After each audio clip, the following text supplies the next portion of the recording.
আমার ক্লাসে সবাইকে স্বাগত। আশা করি তোমরা সকলে খুব ভালো আছো। তাহলে চলো আমরা ক্লাস শুরু করি।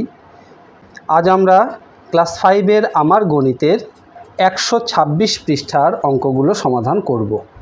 এক দাগে একদম উপরে দেখো আছে আয়তাকার খেলার মাঠের দৈর্ঘ্য 50 মিটার এবং প্রস্থ 30 মিটার। চারদিকে পাঁচিল দিতে হবে ও মাঠটি ত্রিপল দিয়ে ঢাকতে হবে।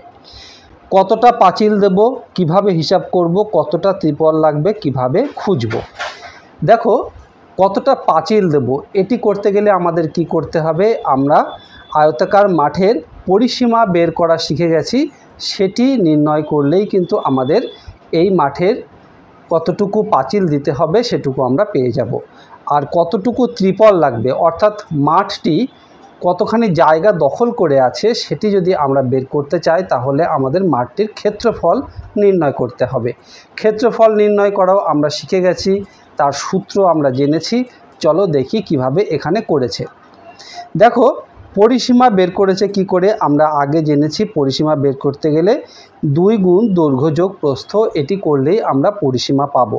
যেহেতু মাঠের দৈর্ঘ্য এখানে দেখো বলা আছে 50 মিটার, প্রস্থ 30 মিটার, তাই দেখো 2 গুণ দৈর্ঘ্য 50 মিটার যোগ প্রস্থ 30 মিটার করা হয়েছে। তো 50 আর 30 যোগ করে 80 হয়েছে, 80কে 2 দিয়ে গুণ করে 160 মিটার, অর্থাৎ মাঠটির পরিসীমা হলো 160 মিটার। তাহলে মাঠটি পাঁচিল দিতেও এই 160 মিটার পাঁচিল লাগবে। তারপর দেখো কতটুকু ত্রিপল লাগবে সেটি বের করতে গেলে এখানে ক্ষেত্রফল বের করেছে। ক্ষেত্রফল নির্ণয় করার সূত্র কি, দৈর্ঘ্য গুণ প্রস্থ। এখানে দেখো 50 মিটার গুণ 30 মিটার, অর্থাৎ দৈর্ঘ্য গুণ প্রস্থ করা হয়েছে। 50 আর 30 গুণ করে আমরা এখানে পেয়েছি 1500 বর্গমিটার। তাহলে মাঠটির ক্ষেত্রফল 1500 বর্গমিটার, তাই 1500 বর্গমিটার ত্রিপল লাগবে। এরপর 2 দাগে দেখো আয়তাকার মাঠের ক্ষেত্রফল 120 বর্গমিটার, দৈর্ঘ্য 12 মিটার হলে প্রস্থ কত হবে। দৈর্ঘ্য বলা হয়েছে, আমাদের প্রস্থ বের করতে হবে, আর আমাদের কি দিয়েছে, ক্ষেত্রফল দিয়ে দিয়েছে। তো দেখো ক্ষেত্রফলের সূত্র কি, আমরা জানি ক্ষেত্রফল সমান দৈর্ঘ্য গুণ প্রস্থ। তাহলে একটি যদি আমরা জানতে পারি, এখানে দৈর্ঘ্য জেনেছি, তাহলে প্রস্থ বের করতে গেলে কি করতে হবে, দেখো প্রস্থ সমান ক্ষেত্রফল ভাগ দৈর্ঘ্য। ক্ষেত্রফলকে যদি আমরা দৈর্ঘ্য দিয়ে ভাগ করি তাহলে আমরা প্রস্থ পাবো।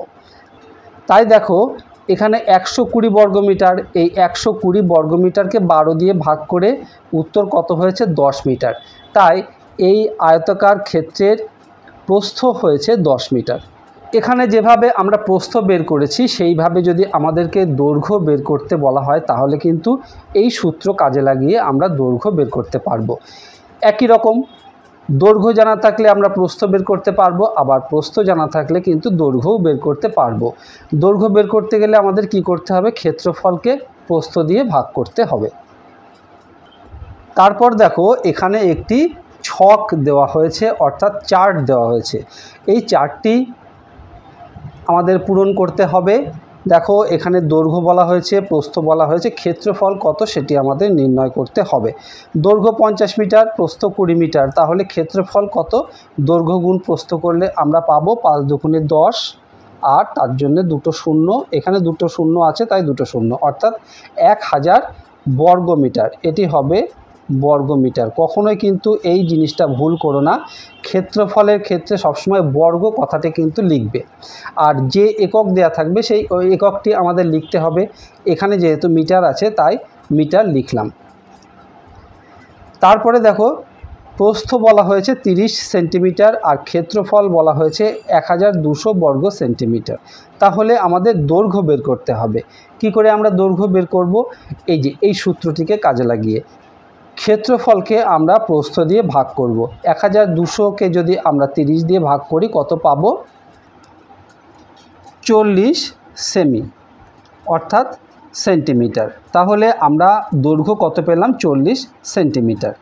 তারপর দেখো আবার 40 মিটার ও 25 মিটার, দৈর্ঘ্য 40 মিটার, প্রস্থ 25 মিটার বলা আছে, ক্ষেত্রফল নির্ণয় করতে হবে।